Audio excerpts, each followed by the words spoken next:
tentang seni itu kan, orang yang tidak punya rasa seni itu dia khawatirkan hatinya gersang. Ya kan? Bagaimana kita bisa menjadi pencinta Tuhan kalau hati ini kering?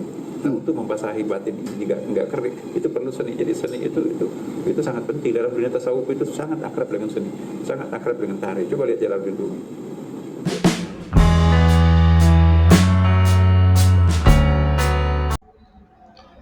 Assalamualaikum warahmatullahi wabarakatuh. Berikut pandangan Kiai Haji Nazaruddin Umar, Imam Besar Masjid Istiqlal, memiliki pandangan yang sangat positif tentang Rhoma Irama.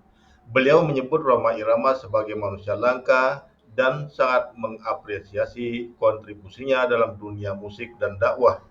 Menurut Kiai Haji Nazaruddin Umar, Rhoma Irama tidak hanya seorang musisi, tetapi juga seorang seniman yang mampu memadukan seni dan nilai-nilai spiritual dan moral. Rhoma Irama dikenal karena lirik-lirik lagunya yang sering menyentuh isu-isu sosial, kemanusiaan, dan keagamaan, menjadikannya relevan di berbagai generasi.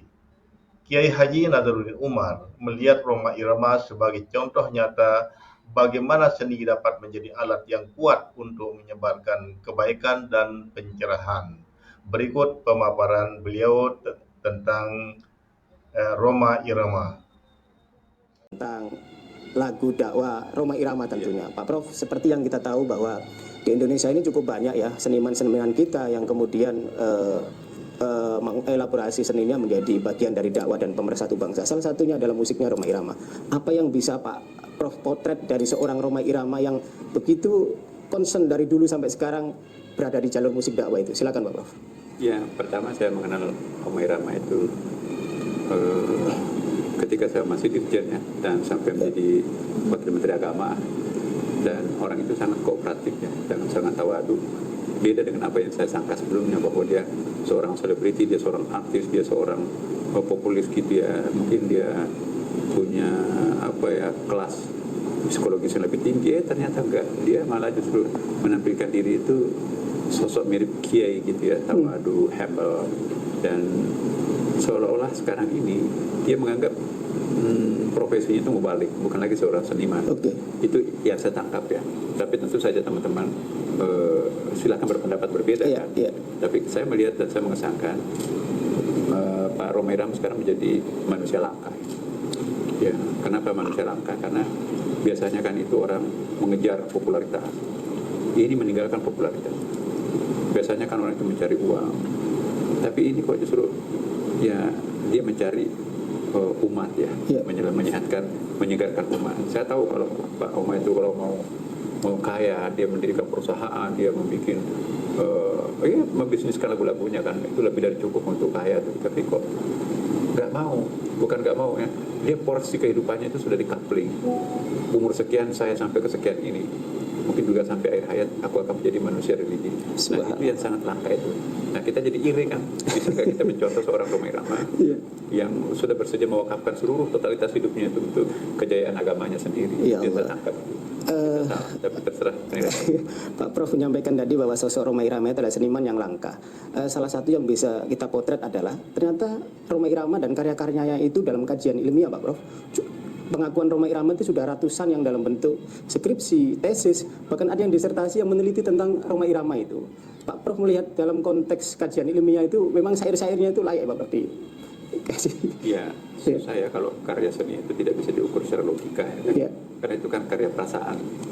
Sama juga sebaliknya, karya logika diukur dengan perasaan itu juga kadang-kadang nggak nyambung. Jadi kita harus proporsional. Sebuah karya rasa, sebuah karya keindahan, terutama dalam dunia musik, itu harus dilihat juga dalam perspektif yang sama.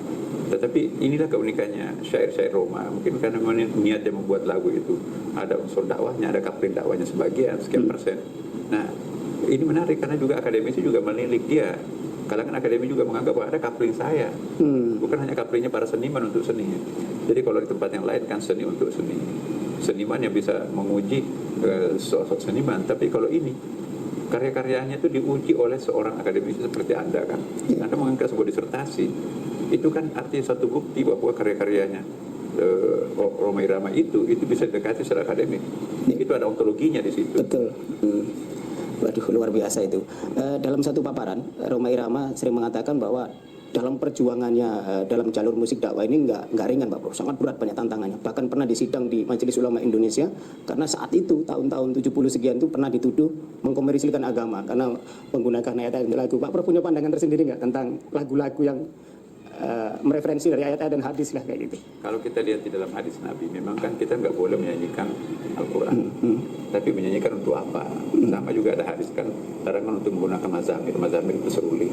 Iya. Dulu seruling pada masa itu ketika dilarang oleh Nabi, itu dianggap sebagai instrumental ya untuk beribadah. Oke. Jadi instrumen itu digunakan untuk beribadah, tidak ada lain kecuali untuk ibadah. Nah, sekarang kan seruling itu bukan untuk beribadah, bukan untuk menyembah patung lagi kan, tapi ini kita alihkan untuk menyembah Allah Subhanahu Wa Taala, mendekatkan cinta kita kepada Nabi Muhammad. Maka itu kita iringi dengan musik pada saat bersalawat. Asmaul Husna itu ada pengirim-pengirim musiknya. Itu saya kira nggak ada masalah itu menurut saya ya. Justru itu adalah suatu kreasi cipta rasa karsa manusia itu dilibatkan untuk mengagumi Tuhan, itu malah justru ya dapat pahala bagi orang yang menciptakan seni-seni seperti itu. Jangan itu bid'ah. Nah, kalau bid'ah itu lainnya, saya ingin mengingatkan dalam hadis Nabi yang berbeda ya kan. Dan lihat dalam Ihya Ulumuddinnya Imam Al-Ghazali ada satu bab tentang seni itu kan. Orang yang tidak punya rasa seni itu dikhawatirkan hatinya gersam. Ya kan? Bagaimana kita bisa menjadi pencinta Tuhan kalau hati ini kering? Nah, untuk membasahi batin ini enggak kering, itu perlu seni. Jadi seni itu sangat penting dalam dunia tasawuf, itu sangat akrab dengan seni, sangat akrab dengan tari. Coba lihat Jalaluddin Rumi. Dia penyanyi, dia pemusik, bahkan dia penari. Iya. Ya, kurang apa itu? Tapi itu full meaning dalam bahasa, dalam filosofinya itu luar biasa itu. Dia mampu menciptakan suatu kreasi. Bagaimana musik itu mengantarkan jiwa itu untuk mencapai martabat ketenangan. Bagaimana sebuah gerakan itu simetris, itu bisa memberikan pengaruh terhadap kefanaan itu. Iya. Nah, itu saya kira bagus tuh. Ada itu sebagian kelompok itu yang justru mengharamkan musik kayak gitu. Ada Bapak kelompok itu gitu. Ya, tapi kan ada hadisnya, innamal a'malu binniyat. Iya. Ya, tergantung niatnya. Coba waktu Nabi hijrah di Madinah, itu kan dijemput dengan tarian. Nah, bahkan dilukiskan berjalan dengan satu kaki. Satu kaki itu kan tarian Arab tuh. Nah, kemudian Nabi juga setiap kali ada kafilah yang baru datang, biasakan ratusan ekor unta itu dijemput dengan grup-grup kasidahan Nabi.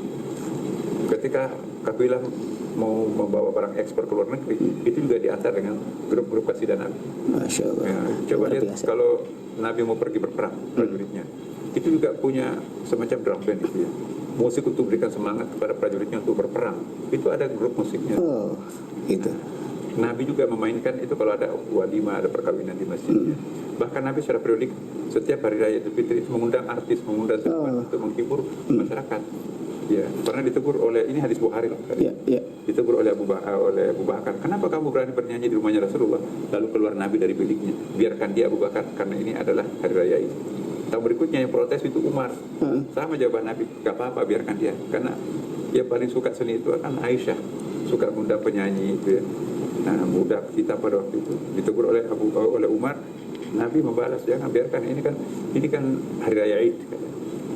Subhanallah. Pak Prof, Rhoma Irama telah menyanyikan juga mencipta tidak kurang dari 800 lagu.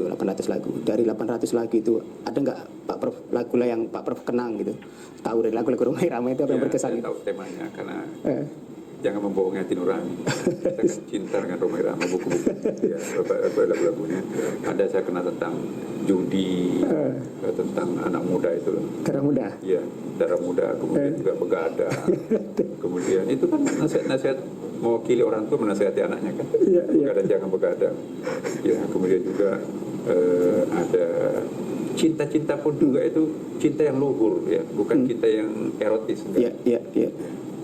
Jadi Masya Allah luar biasa Pak Prof. Jadi dari tema-tema lagu Rhoma Irama itu mengusung tentang demokrasi juga ada, persatuan juga ada. Bahkan banyak tokoh, termasuk kemarin saya wawancara sama Prof Nursam, Pak Sekjen kita dulu itu, beliau sedang menulis sebuah buku tokoh-tokoh moderasi Indonesia gitu, dan memasukkan salah satunya adalah Rhoma Irama karena ada lagu beberapa lagu itu yang sangat moderat sekali, seperti 135 juta, ada lagu Kita Adalah Satu. Pak Prof setuju nggak Pak Prof? Itu Ya, plural gitu. plural gitu. Baik Pak Prof, terakhir barangkali ada pesan yang ingin Pak Prof sampaikan ke Pak Haji Romai Rama. Insya Allah beliau akan nonton tayangan ini. Silakan Pak Prof. Pertama kita doakan bersama agar Haji Romai Rama itu sehat dan panjang umur. Amin. Karena umat membutuhkan dia.